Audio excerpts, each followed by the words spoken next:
점심 식사 후 습관적으로 손에 드는 1,500원짜리 아이스 아메리카노. 우리에게는 가벼운 일상의 즐거움이지만 이 한 잔이 지금 대한민국 자영업 생태계를 통째로 무너뜨리는 시한폭탄이 되고 있다는 사실을 알고 계십니까?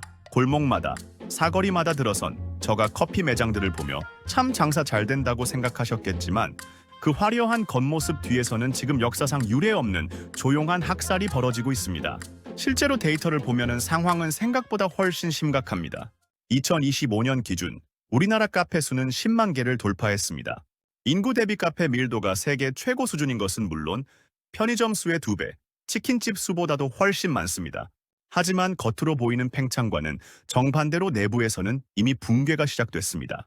2018년 이후 단 한 번도 꺾이지 않았던 전국 카페 숫자가 2025년 1분기를 기점으로 역사상 처음으로 감소했습니다.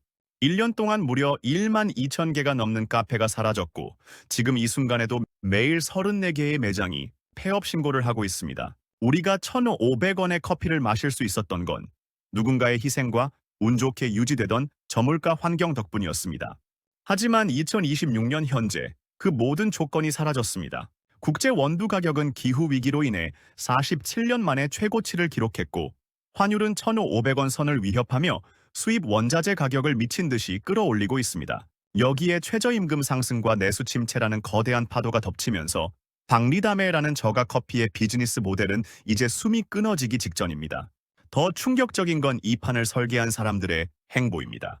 시장에 위기감이 돌기 직전 주요 저가 커피 프랜차이즈 본사들은 이미 수천억 원의 몸값을 챙기고 회사를 매각하며 엑시트를 완료했습니다. 본사는 막대한 이익을 챙겨 떠났고 남겨진 건 서로의 매출을 갉아먹으며 하루 15시간 노동에도 수익 0원을 기록하는 가맹점주들과 곧 닥쳐올 커피플레이션의 직격탄을 맞을 소비자들 뿐입니다. 우리가 길거리에서 흔히 보는 그 화려한 노란색, 파란색 간판의 저가 커피 매장들. 겉으로 보기엔 늘 사람들로 북적이고 장사가 잘 되는 것 같지만 실질적인 수익 계산기를 두드려보면 그야말로 빛 좋은 개살구에 불과합니다. 왜 저가 커피는 많이 팔수록 오히려 사장님들을 가난의 늪으로 밀어넣는지 그 잔혹한 손익 구조를 데이터로 해체해 보겠습니다. 현재 저가 커피의 가장 큰 문제는 태생적으로 설계된 원가율의 감옥입니다. 보통 프랜차이즈 본사에서 가맹점에 공급하는 원두와 컵, 빨대 같은 부자재 비용은 매출의 약 38%에서 40%를 차지합니다. 소비자에게 받는 1,500원 중 600원이 커피를 만드는 순간 사라진다는 뜻입니다. 여기에 임대료와 인건비, 관리비를 더하면 수익 구조는 처참해집니다. 대부분의 저가 커피 매장은 유동인구가 많은 1층 A급 상권에 위치해야 하기에 임대료가 월 300만 원에서 400만 원을 우회하는 경우가 허다합니다. 이 모든 고정비를 감당하고 사장님이 최소한의 인건비라도 챙기려면 하루에 최소 500잔을 팔아야 합니다. 하루 10시간 영업 기준으로 1분 12초마다 커피 한 잔씩을 뽑아내야 하는 노동량입니다. 하지만 2026년 현재 대한민국 상권 분석 데이터를 보면 이 500잔이라는 숫자는 이제 신화가 되었습니다. 한 건물 건너 하나씩 생겨난 경쟁 업체들 때문에 매장당 평균 판매량은 300잔 수준으로 수직 하강했습니다. 숫자로 증명해보죠. 하루 300잔을 팔아 월 매출 1,500만 원을 올리는 매장이 있다고 가정해봅시다. 원재료비로 600만 원이 나가고 임대료와 인건비로 700만 원이 빠집니다. 여기에 전기세, 수도세, 본사 로열티와 최근 비중이 커진 배달 수수료 10%까지 더하면 사장님 손에 남는 돈은 0원에 가깝거나 오히려 수십만 원의 적자를 보게 됩니다. 하루 15시간씩 몸을 갈아 넣어 커피를 내렸는데 한 달 뒤 정산해보니 아르바이트생보다 적은 돈을 가져가거나 내 돈을 메꿔야 하는 기막힌 상황이 벌어지는 겁니다. 문제는 여기서 끝이 아닙니다.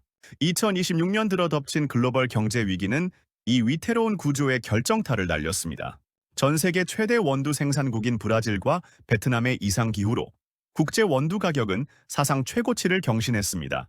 특히 저가 커피에 주로 쓰이는 로부스타 원두는 킬로그램당 가격이 전년 대비 20% 이상 폭등했습니다.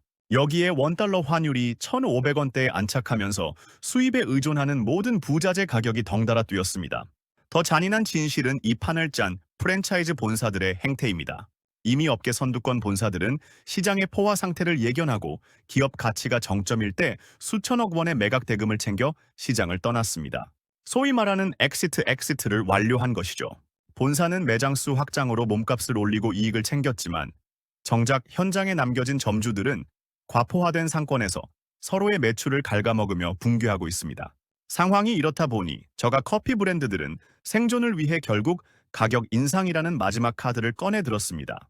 1,500원이라는 심리적 마지노선이 무너지고 1,800원, 2,000원으로 가격표가 바뀌기 시작한 거죠. 하지만 여기서 우리는 저가 커피가 가진 치명적인 약점인 가격 탄력성의 저주를 목격하게 됩니다. 경제학적으로 볼 때 스타벅스 같은 프리미엄 브랜드가 가격을 500원 올리는 것과 저가 커피가 500원 올리는 것은 차원이 다른 문제입니다. 스타벅스 고객들은 공간의 가치나 브랜드 이미지를 소비하기 때문에 가격 인상에 비교적 둔감합니다. 하지만 저가 커피의 존재 이유는 오직 저렴한 가격에 있습니다. 1,500원에서 2,000원이 되는 순간 소비자 체감 인상률은 무려 33%에 달합니다. 이 가격이면 차라리 돈 좀 더 보태서 편하게 앉아 있을 수 있는 곳으로 가겠다.